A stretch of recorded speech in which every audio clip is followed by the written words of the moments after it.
Greetings.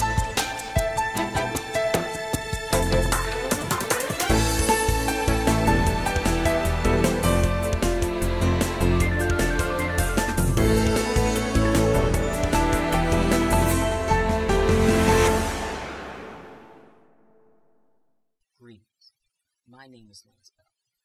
Did you realize there are protests in Hong Kong that are ongoing? I did not even realize until I saw it researching for this week's show.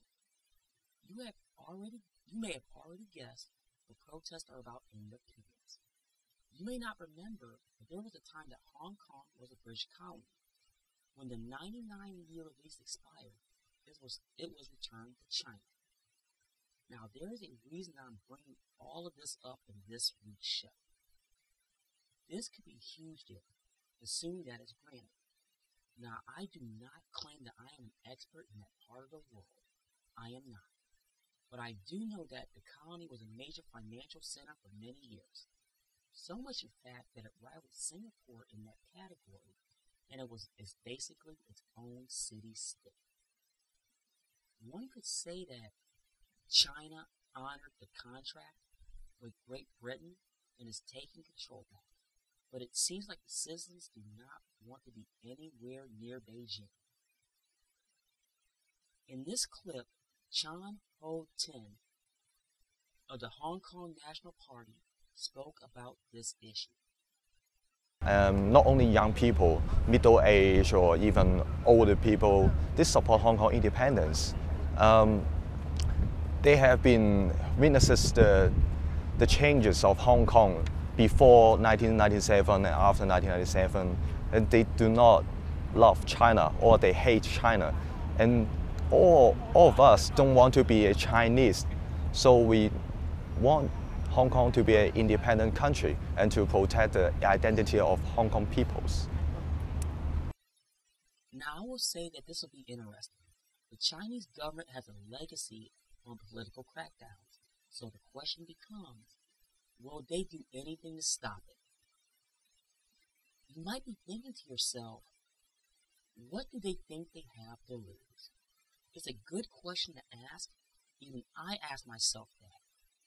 Now, Felix Chung, legislator and chairman of the Liberal Party, explains what could happen. Food, water, investment, a lot of them are now from China. Once, if Hong Kong is not stable, the investment from China will be away. Tourists, not just from China, will be away. I mean, from other countries internationally, they will not come to Hong Kong. Then the whole city will be the dead city. This is not, no one in Hong Kong want this happen.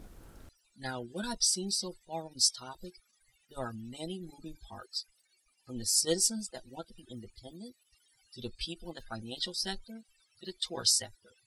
This is a test case for a country that has billions of people.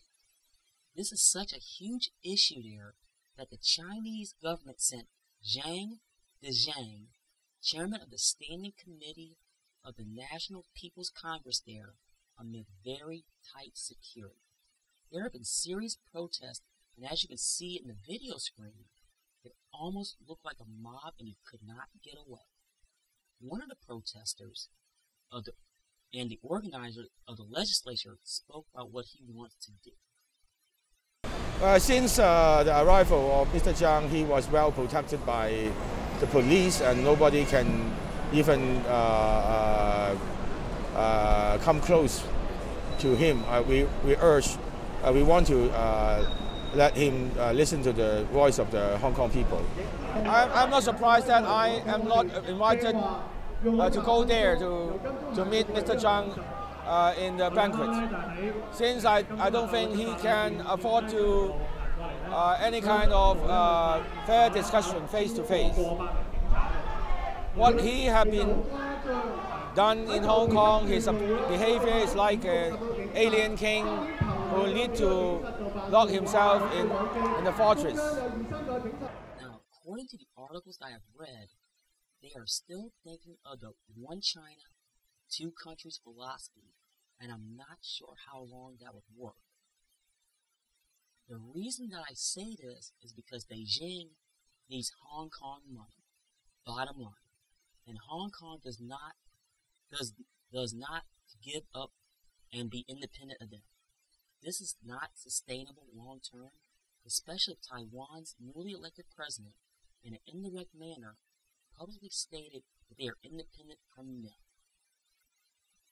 Hopefully, this will not turn ugly, like it did in 1987.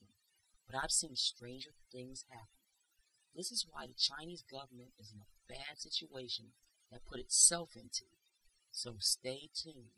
See how this plays.